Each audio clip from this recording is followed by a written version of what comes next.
เป็นหยังโลกใบนี้จึงเบิ่งกันแต่เพียงภายนอก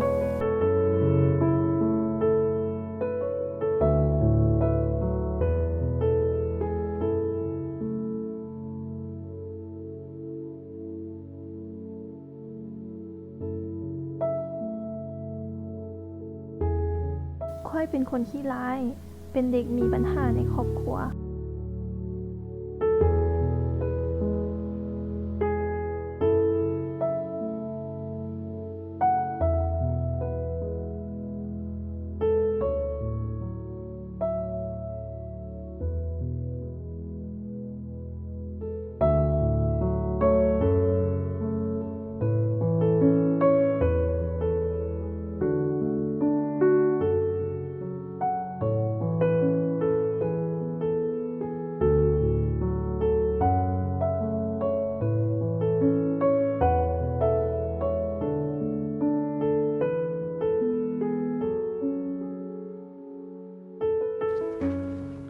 อุ้ย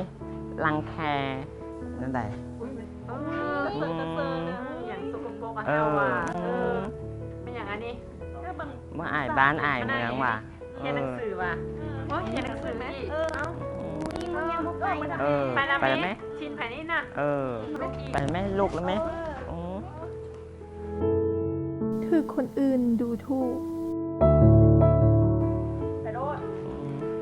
ไวแน่นั่งว่าเราน่ะปันบอลได้ขนาดเสนียสังคม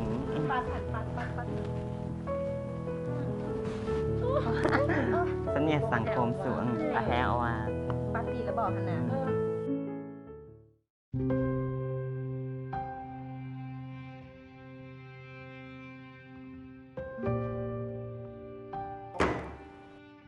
นี่เนี่ยนี่หนังสือบอกเบิ้งหน้าฟูใส่ขี้มขี้ข่วยบอกขี้ได้ปานนี้ยังเมาเหี้ย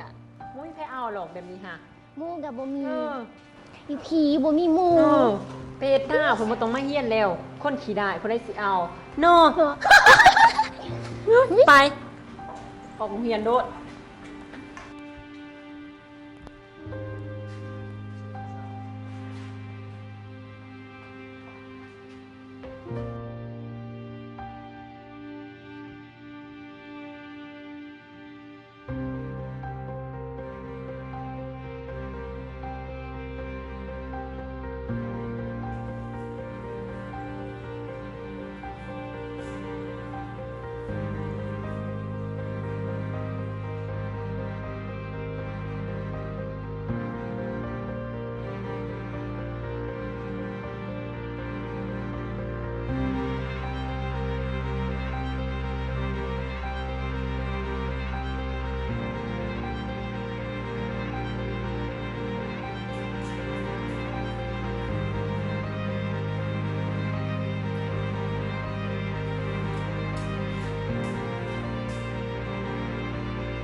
นั่งดีเนี่ย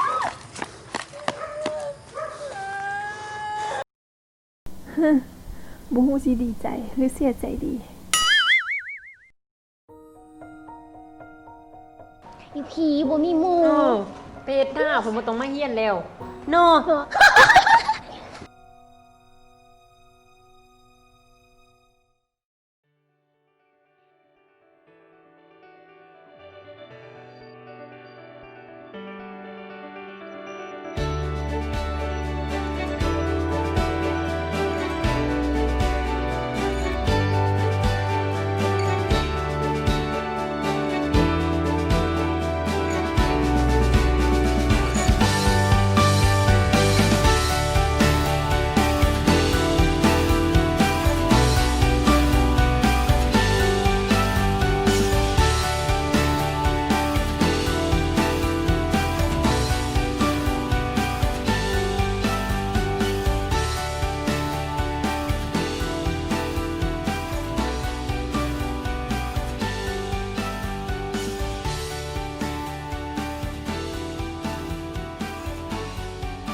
อุ้ยเดี๋ยวนี้พัฒนาขึ้นเนาะ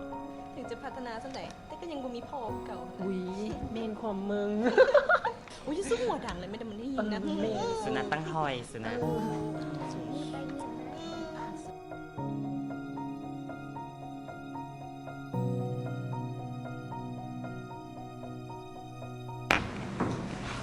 พวกเจ้ามวนแห่งวะบอกให้คนอื่นนี่นะค่อยบ่ได้ตลกนำเด้อเธอค่อยสิขี้ร้ายในมือนั้นนะแล้วค่อยพัฒนาให้ตัวเองให้มันดีในมือนี้ พวกเจ้าเดล่ะพัฒนาตัวเองนั่นแหละวะอีกอย่างนะเรื่องของผัวของใครพวกเจ้าหูดีแล้ววะที่มาเว่าแบบนี้นะพวกเจ้าหูดีแล้ววะพวกนี้ใครยังเกิดมาเป็นแบบนี้ดอกคันมันเลือกเกิดใดนะเลือกเกิดแล้วแหละค่อยบ่ได้ตลกกันเด้อค่อยเสียใจนะค่อยมาเห็นในมือนี้นะ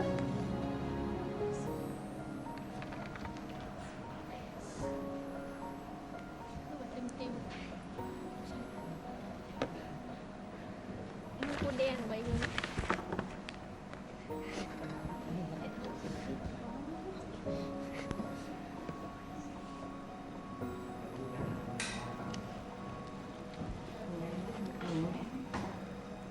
ซึ่งเจ้าหันนะสิเว้าให้หมู่อะไรหมู่กับห้องเดียวกัน แทนที่ว่าสิฮักกันไว้แทนที่ว่าสำนึกผิดแหน่หมู่กับมาหำมาเหียนซื่อ